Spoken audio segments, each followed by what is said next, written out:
Hoje vamos falar mais um pouco de espiritualidade. No meu outro vídeo eu falava de existencialismo e eu estava a explicar que nós podemos ter uma situação em que o indivíduo está morto. Vamos lá dizer 15 dias, que é para não haver dúvida. E depois nós vamos ligar ondas sonoras na região da sua cabeça. E as ondas sonoras vão emitir resultados, vão emitir leituras. Então eu dizia que isto, para um médico, tem um significado. Para uma pessoa espiritual tem outro significado.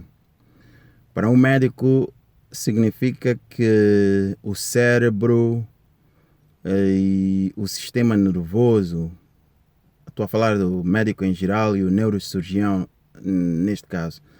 O neurocirurgião vai dizer que são espasmos, são pequenas reações do sistema nervoso. Mesmo que a pessoa esteja morta por 15 dias, essa situação continua a verificar. Mas no caso de um filósofo, no caso de uma pessoa espiritual, o que ele vai dizer é simplesmente que é a mente que está em fase de transmigração. Transmigração significa sair de um corpo e ir ocupar o espaço de outro corpo. É simplesmente isso. E eu lembrava que nós temos que ter profundo conhecimento de que mente é espírito. Então, a um nível relativo é aceitável que a mente transmigra de um corpo para o outro, mas a um nível absoluto o que existe é só... Desculpem a repetição. Mas o que é real é só existência.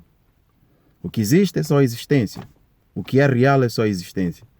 O que existe é só Deus. Tudo o resto que nós vemos é criado pela nossa mente. Simplesmente quanto isso.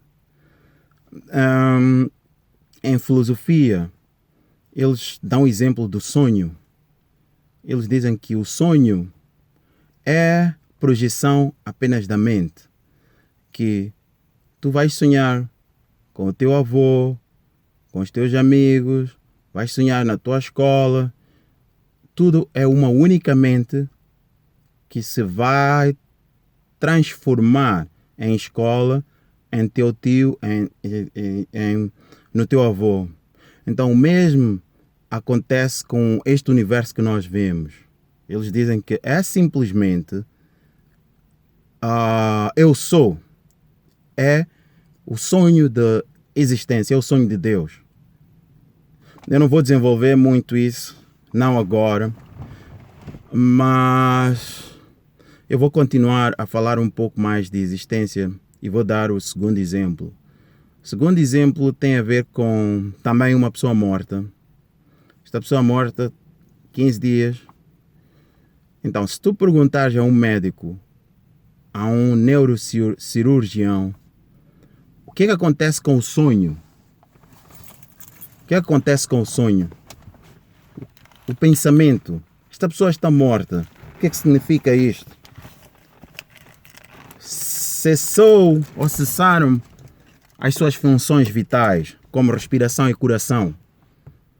Mas e agora? E o pensamento e o sonho? Onde é que estão? Quem nos garante que o pensamento e o sonho estão mortos com o corpo?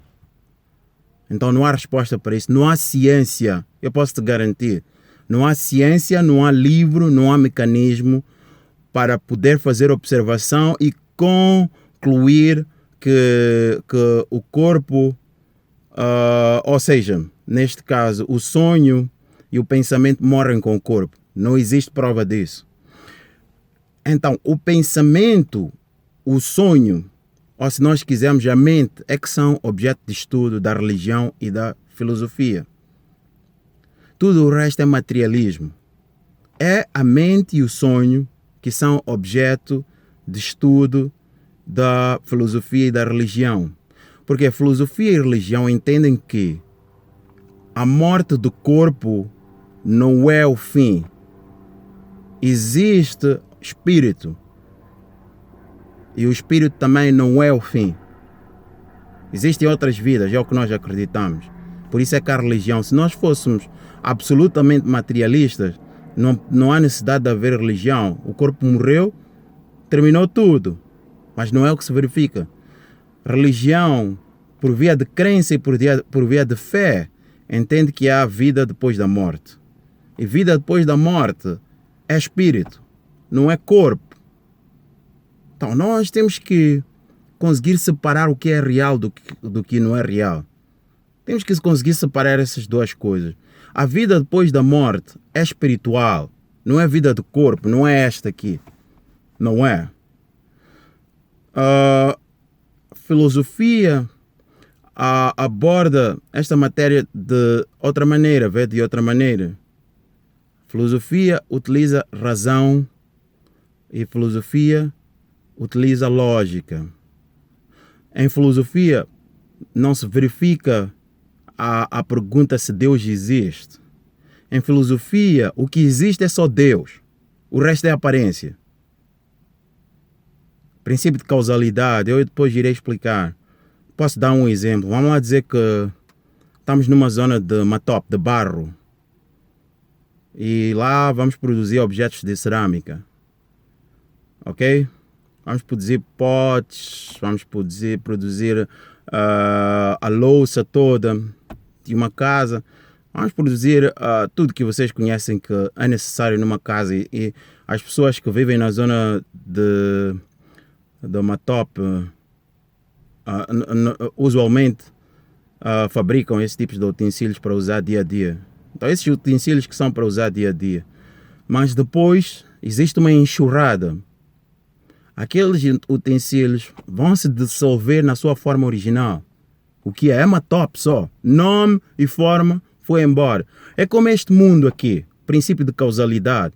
Nós estamos habituados ao princípio de causalidade de que mãe e pai causam, o efeito da união entre mãe e pai é um bebê. Esta é uma maneira de ver. Ou seja, se formos à física, objeto A desloca de ponto A para ponto B, é um efeito. Mas em filosofia não funciona assim. Causa e efeito é entre entidades. E em filosofia, efeito está dentro da causa. Muito diferente da leitura que nós fazemos no pensamento convencional. Efeito está dentro da causa. Então, se nós dissermos que Deus é existência, que se nós dissermos que a propriedade de Deus ou a natureza de Deus é em si existência, não pode existir não existência. Porque a propriedade de Deus é existência. Então, não há causa, não há efeito. Ou seja, Deus não criou este mundo.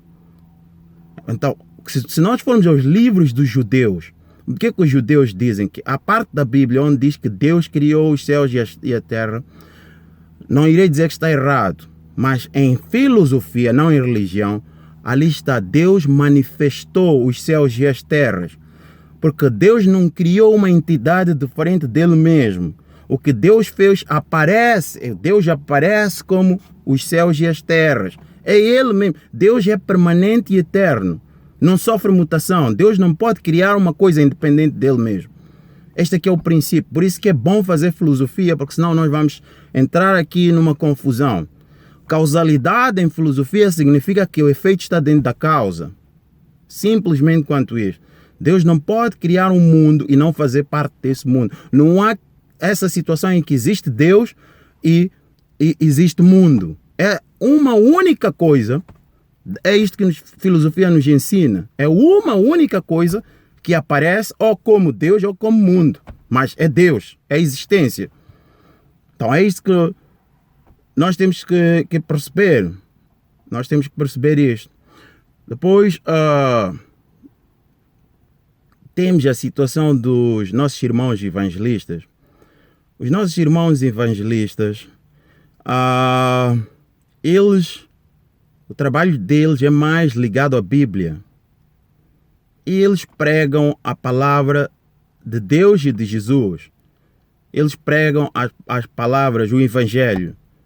Eles ensinam o cristianismo. Vamos lá ver. Um padre, depois vocês vão analisar isto. Um padre leva 5, 6, 7 anos a fazer filosofia e ética na universidade ou na escola de padres. Um budista dos 8 anos até se calhar,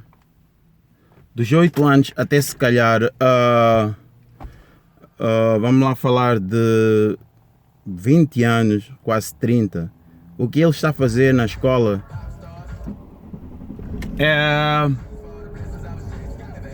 o que ele está fazendo na escola é simplesmente ética e moral. Ele não estuda diretamente a parte ligada à religião e à filosofia. Essa parte de religião e filosofia vem mais tarde, quando os professores entendem que ele está preparado para receber essa mensagem. Vai só ver, até os 40 anos ele é capaz de só estar a estudar a parte da moral e ética, e eu não estou a dizer que ele não faz coisas como fé, ele vai fazendo, porque tem que existir um sobrenatural que ele vai ter que acreditar que existe, não é? Mas ele vai ter que sofrer uma formação. E esta é a formação da moral e ética. Faz diferença. Essa formação faz diferença. Porque quando uma pessoa lhe vem apresentar apresentar-lhe um problema depois de ele acabar a sua formação, ele está mais preparado para ajudar esta pessoa. Agora, vocês vejam só. Uma pessoa faz 5, 6 anos de psicologia, filosofia na universidade, outra pessoa só faz Bíblia. Será muito difícil esta pessoa, nossos irmãos evangelistas, terem sucesso e resolverem o problema das pessoas. Eu não sei porque que em Moçambique e em Angola ainda se acredita que é possível ter solução neste tipo de igrejas. É muito difícil, porque as pessoas que estão em frente destas igrejas fazem diretamente a leitura da Bíblia. E a leitura da Bíblia tem problemas. O primeiro problema é a capacidade interpretativa. E o segundo problema é a parte da filosofia, que é raciocínio e razão. Se nós não dominamos isto aqui numa forma harmonizada, então a possibilidade de nós podermos resolver os problemas das pessoas é muito pequena. Então vamos nos limitar a falar de milagre. O que vai acontecer é que vamos prometer milagre. Então, durante muito tempo prometemos milagre e as coisas não acontecem. A pessoa só muda de uma igreja para outra. É isso que é necessário nós percebermos. Depois, nesta cena de pregar os livros, é de lá onde surgem também os profetas. Porque eles acreditam que depois de pregar, esse título de profeta tem que aparecer. Então, temos que ter cuidado e analisar o que é um profeta. Porque a Bíblia diz, está no livro 1, está no livro 2, que nós somos espíritos. Então, um profeta visa ligar o ser humano com Deus, mas você não é ser humano, você é espírito. Se você perceber isto a nível filosófico, você vai perceber que não precisa de intermediário para entender. Para resolver os seus problemas, você só precisa de entender que é espírito. Espírito não tem problema nenhum. Espírito não nasce, espírito não cresce, espírito não morre. Essas são funções do nosso corpo. A Bíblia diz que Deus fez o ser humano à sua imagem e semelhança. E o que é Deus? Deus é existência. E o que é existência? A propriedade, a natureza de existência é ser eterna e permanente. Esta aqui é a propriedade. O que é esta coisa de existência? É essência, é substância. O que existe tem que ter substância, tem que ter essência. E Deus tem essência, tem substância. Este mundo que nós vemos não tem essência, não tem substância. É sempre composto, agregado, ou resulta de divisão. Alguma coisa tem que acontecer para nós dizermos que este objeto existe. Tem que se cindir, tem que aparecer de uma outra coisa. Deus não precisa de aparecer de outra coisa. Deus é essência. É Ele sozinho. Não está agregado.